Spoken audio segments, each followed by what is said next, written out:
कहानी की शुरुआत होती है साल 2005 में, जहां साइंटिस्ट ने ये पता लगा लिया था कि अब इंसानों का दिमाग और विकसित नहीं हो सकता और अब आने वाले समय के साथ इंसानी दिमाग कमजोर होता जाएगा। सारा दिन वाहियात टिकटॉक देखने की वजह से इंसान बेवकूफ बनते जाएंगे। इसके बाद हम कॉर्पोरल जो को देखते हैं, जिसे एक सीक्रेट मिशन के लिए चुना गया। असल में साइंटिस्ट ने एक हाइबरनेशन पॉड का आविष्कार किया था, जो उसमें सो रहे इंसान को अनगिनत समय तक जिंदा रख सकता था। वो लोग चाहते थे कि जो उसमें लेटने वाला पहला इंसान हो, जिसे वो भविष्य में उस समय निकाल सकें जब उन्हें उसकी जरूरत पड़े। उन्हें एक लड़की की भी तलाश थी, पर बहुत कोशिश करने पर भी उन्हें आर्मी से कोई नहीं मिली। जिसके बाद उन्होंने रीटा नाम की एक तवायफ को ही इस काम के लिए चुना। ये एक्सपेरिमेंट बहुत खुफिया तरीके से होने वाला था, इसलिए पूरी दुनिया में किसी को भी इसकी कोई जानकारी नहीं थी। इसके बाद रीटा और जो को उस पॉड में डाल दिया गया, लेकिन वो लोग बिल्कुल भी घबराए हुए नहीं थे, क्योंकि ये एक्सपेरिमेंट सिर्फ 1 साल चलने वाला था। लेकिन वो ये कहां जानते थे कि इस 1 साल में क्या क्या बदल जाएगा।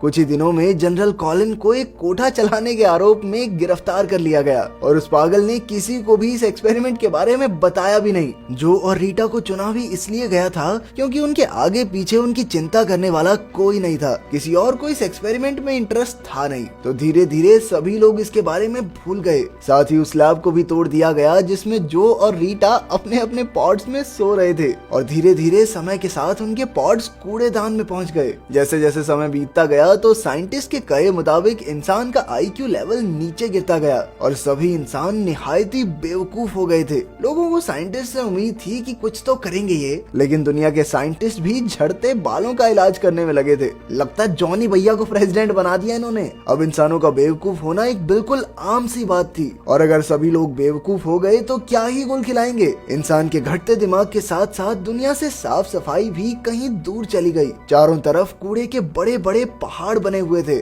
ठीक 500 साल बाद एक दिन अचानक इनमें से एक कूड़े का पहाड़ टूट गया। शहर में मानो कूड़े का सैलाब सा आ गया और इसी बीच जो का हाइबरनेशन पॉड फ्रीटो नाम के एक आदमी के घर में पहुंच गया। फ्रीटो इतना आलसी था कि उसे इस बात से कोई फर्क नहीं पड़ा कि उसके घर में इतना सारा कूड़ा एक साथ आ गया है। वो सारा दिन अपने सोफे पर बैठकर टीवी देखता था, यहाँ तक कि फ्रीटो ने अपने सोफे में ही टॉयलेट बनवाया हुआ था ताकि उसे उठकर बाथरूम तक भी न जाना पड़े। अचानक जो का पॉड खुल गया और उसने बाहर निकलकर फ्रीटो से बात करने की कोशिश की, लेकिन उसके कुछ बोलते ही फ्रीटो ने उसे धक्के मारकर घर से बाहर निकाल दिया। जो को कुछ भी समझ नहीं आ रहा था कि आसपास क्या हो रहा है। वो बेचारा तो सोच रहा था कि 1 साल में इतना कुछ कैसे बदल गया।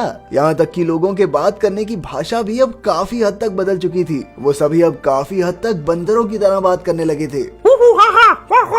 और जब जो ने उनसे इंग्लिश में बात करने की कोशिश की तो उन्होंने उसे डरा कर वहाँ से भगा दिया। इसके बाद वो एक अस्पताल में पहुंचा जहाँ सिर्फ गेम में जीतने वालों का ही फ्री में इलाज किया जाता था। अच्छा, सर फट गया और पैसे नहीं है, इलाज तो होता रहेगा, फटे सर के साथ गेम खेलो बैठ के। ये सब देखकर जो और कंफ्यूज हो गया, इसलिए उसने रिसेप्शनिस्ट से डॉक्टर के बारे में पूछा। नर्स ने फटाक से अपने टेबल पर लगे एक बटन को दबा दिया। जो को प्यास भी लग रही थी, इसलिए वो पास में लगे नल में से पानी पीने गया। लेकिन भविष्य में सभी लोग पानी की जगह एक एनर्जी ड्रिंक पीते थे। उन्हें लगता था कि पानी तो बस हगने के बाद फ्लश करने के काम आता है। इसके बाद जो एक अजीब से दिखने वाले डॉक्टर से मिला। डॉक्टर भी ऐसा लग रहा था मानो जंगल से भाग के आया अभी। तभी जोई ने एक मैगजीन पर उस दिन की डेट देखी, लेकिन इससे पहले कि वो कुछ समझ पाता, डॉक्टर आकर उसके सामने बैठ गया और भारी भारी शब्द बोलकर अपने आप को पढ़ा लिखा दिखाने लगा। थोड़ी बातचीत के बाद उसने जो को पागल घोषित कर दिया। बेटा देखते रहा, इंजेक्शन से कुछ नहीं होगा, तेरे बिजलियां लगेंगी। साथ ही उसने जो से $5 बिलियन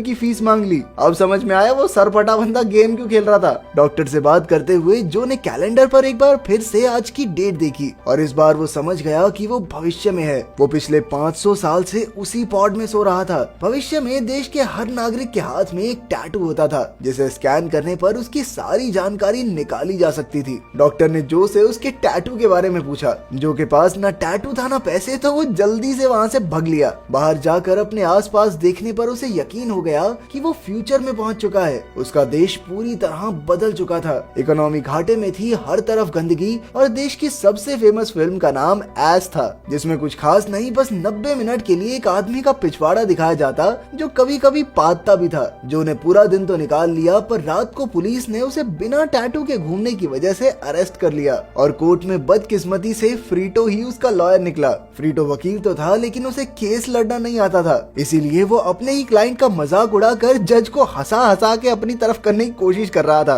लेकिन जज भी उतना ही बेवकूफ था जितने बाकी सब। उसने जो को दोषी करार करते हुए जेल भेज दिया। उधर रीटा भी पॉड से निकल चुकी थी और उसे ये भी नहीं पता था कि वो भविष्य में है, इसलिए उसने कई बार अपने बॉयफ्रेंड को फोन करने की कोशिश की। जो को जेल भेजने से पहले टैटू बनाने वाली मशीन के सामने बैठाया गया, जहाँ उससे उसका नाम पूछा गया। लेकिन जो ने कहा कि उसे नहीं पता ये सब क्या चल रहा है, इसलिए कंप्यूटर ने उसका नाम नॉट श्योर यानी पता नहीं लिख दिया। इसके बाद उसका एक IQ टेस्ट हुआ जो उसने बड़ी ही आसानी से पास कर दिया। और इतना ही नहीं, उसकी इस दुनिया में सबसे ज्यादा IQ थी। जो समझ गया था कि वो इस दुनिया का सबसे इंटेलिजेंट इंसान है, इसलिए उसने जेल पहुंचने पर गार्ड से कहा कि उसकी रिहाई का दिन तो आज ही है। वहाँ गार्ड्स इतने बेवकूफ थे कि उन्होंने उसे बिना कोई सवाल किए जाने दिया। लेकिन जेल से निकलते वक्त कैमरों में उसकी वीडियो जरूर बन गई। वो फिर भी किसी तरह वहाँ से निकलने में कामयाब रहा। जो जेल से भागकर सीधा फ्रीतो के घर गया, क्योंकि उसे इस दुनिया में नहीं रहना था।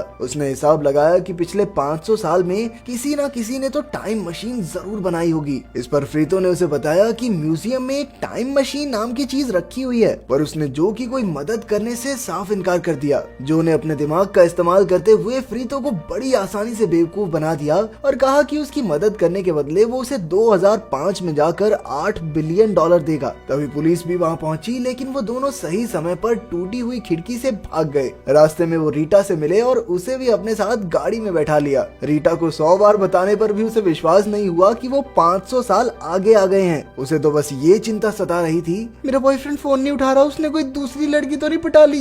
म्यूजियम पहुंचने पर जो अपना टैटू छुपाना भूल गया, जिस वजह से वहाँ मौजूद स्कैनर ने उसे स्कैन कर लिया और पुलिस को तुरंत उसकी लोकेशन का पता चल गया। किस्मत से पुलिस के आने से पहले ही वो गाड़ी छोड़कर भाग गए। फ्यूचर में पुलिस कुछ ज्यादा बातचीत करने में विश्वास नहीं रखती थी। पुलिस और जनता ने मिलकर बिना बात ही उनकी गाड़ी में आग लगा दी। इनमें से किसी को पता नहीं है ये क्यों कर रहे हैं ऐसा, बस मजा आ रहा है तो कर रहे हैं। इसके बाद फ्रीतो उन दोनों को भविष्य के सबसे बड़े ट्रेड सेंटर में लेकर गया। उन्हें वहाँ से एक मेट्रो लेकर म्यूजियम जाना था। मेट्रो पर चढ़ने से पहले रीटा ने बाथरूम जाने को कहा और तभी एक बार फिर से जो का टैटू स्कैन कर लिया गया। लेकिन इस बार पुलिस ने तुरंत आकर उसे अरेस्ट कर लिया। लेकिन उसे इस बार जेल नहीं, सीधा व्हाइट हाउस ले जाया गया, जहां उसे देश का प्रेसिडेंट कोमोचा मिला। पूरी दुनिया में सबसे तेज दिमाग होने की वजह से उसे US सेक्रेटरी ऑफ इंटीरियर बना दिया गया। इसके बाद प्रेसिडेंट ने ऐलान किया कि जो ही देश के खाने की कमी को खत्म करेगा, अगर उसने ये परेशानी दूर कर दी तो उसकी सजा माफ कर दी जाएगी, लेकिन अगर वो नाकामयाब रहा तो बेटे गेम कर देंगे तेरी।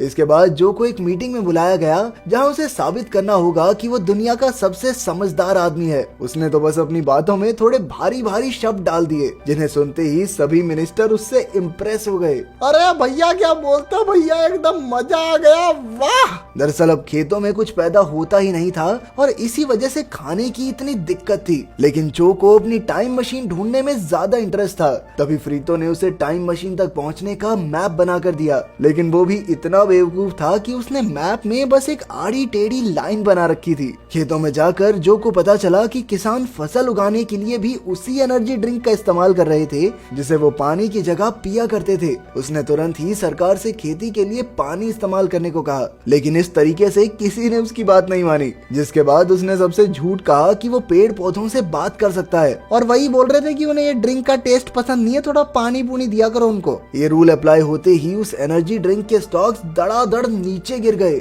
जिस वजह से एक ही दिन में देश की आधी जनता बेरोजगार हो गई। दूसरी ओर इतने दिन से पानी इस्तेमाल करने के बाद भी एक पौधा नहीं हुआ था, जिसका मतलब ये था कि उसका प्लान तो फेल हो गया। सजा के तौर पर अब उसे एक स्टेडियम में अपनी जान बचाने के लिए ट्रक से लड़ना होगा। कानून के हिसाब से उसे स्टेडियम में ले जाया जाएगा, जहाँ एक खूंखार ट्रक उसका पीछा करेगा। जल्द ही उसे उस खतरनाक ट्रक के सामने एक छोटी सी गाड़ी में खड़ा कर दिया गया। वो समझ चुका था कि भाई ऐसा ही चलता रहा तो ज्यादा देर बच नहीं पाऊंगा। उसे सजा मिलने वाली बात से रीटा भी बहुत उदास थी, पर तभी उसने खिड़की से बाहर एक गुलाब को देखा, जिसका मतलब ये था कि जो का आइडिया बिल्कुल सही था। रीता और फ्रीतो तुरंत स्टेडियम पहुंचे और उन्होंने कैमरामैन को वो रोज दिखाने को कहा। उसके ना मानने पर रीटा फटाफट से कंट्रोल रूम पहुंची और उसने जो की उगाई फसल को टीवी पर हर जगह दिखा दिया। प्रेसिडेंट कमाचो ने ऐन मौके पर आकर जो को बचा लिया और सबके सामने उसकी सजा भी माफ कर दी। व्हाइट हाउस में एक पार्टी के दौरान रीटा ने जो को बताया कि वो वापस नहीं जाना चाहती, क्योंकि भविष्य के लोग बेवकूफ जरूर हैं लेकिन दिल के बहुत साफ हैं। जो फ्रीतो ने उसके फैसले की इज्जत करते हुए अकेले ही जाने का फैसला किया, लेकिन म्यूजियम पहुंचने पर पता चला कि फ्रीतो की बताई टाइम मशीन असल में एक झूला थी। इसके बाद हमने देखा कि आने वाले कुछ सालों में जो देश का प्रेसिडेंट बन गया